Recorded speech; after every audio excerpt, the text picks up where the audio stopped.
के इस वीडियो में हम लोग देखेंगे बीपीएससी 105 के प्रीवियस ईयर क्वेश्चन, जो कि आपका जून सत्र 2022 का है। और इस विषय का नाम है तुलनात्मक सरकार और राजनीति का परिचय। जो भी राजनीति शास्त्र के स्टूडेंट होंगे उनके लिए ये जो क्वेश्चन पेपर है वो इम्पॉर्टेंट है, और जो सेकेंड ईयर में होंगे, क्योंकि ये जो सब्जेक्ट है ये सेकेंड ईयर का सब्जेक्ट है।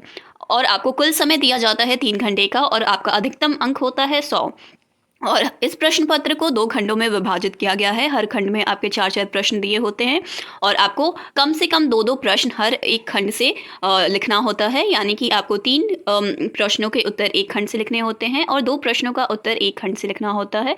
और आपको हर प्रश्नों का उत्तर लगभग 400 शब्दों में देना होता है, और प्रत्येक प्रश्न जो है आपका 20 अंक का है। तो अब हम लोग देखते हैं प्रश्न पत्र को। खंड 1, प्रश्न 1, तुलनात्मक राजनीति अध्ययन के महत्व व प्रासंगिक की व्याख्या कीजिए। प्रश्न 2, चीन की कम्युनिस्ट पार्टी की मार्गदर्शक विचारधारा और ढांचे की व्यापक अर्थों में व्याख्या कीजिए। प्रश्न 3, तुलनात्मक राजनीति अध्ययन के संदर्भ में राजनीतिक आर्थिक उपागम की विभिन्न विशेषताओं का वर्णन कीजिए। प्रश्न 4, निम्नलिखित पर लगभग 200 शब्दों में टिप्पणियां लिखिए। क, इनपुट आउटपुट मॉडल। ख, ऐतिहासिक प्रवृत्ति। अब हम लोग चलते हैं खंड 2 की तरफ। इसमें भी आपके कुल 4 प्रश्न पूछे जाते हैं।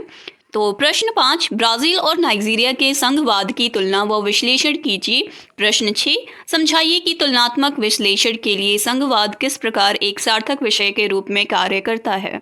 प्रश्न 7, द्वितीय विश्व युद्ध के उपरांत उपनिवेशवाद का अंत किस तरह से हुआ, व्याख्या कीजिए। आखिरी प्रश्न, निम्नलिखित पर लगभग 200 शब्दों में टिप्पणियां लिखिए। क, न्यायिक पुनरावलोकन। ख, अराजक समाजवाद। और इसी के साथ हमारा ये जो प्रश्न पत्र है बीपीएससी 105 का वो पूरा होता है। और आपका इस वीडियो को देखने के लिए धन्यवाद। मिलते हैं अगले वीडियो में।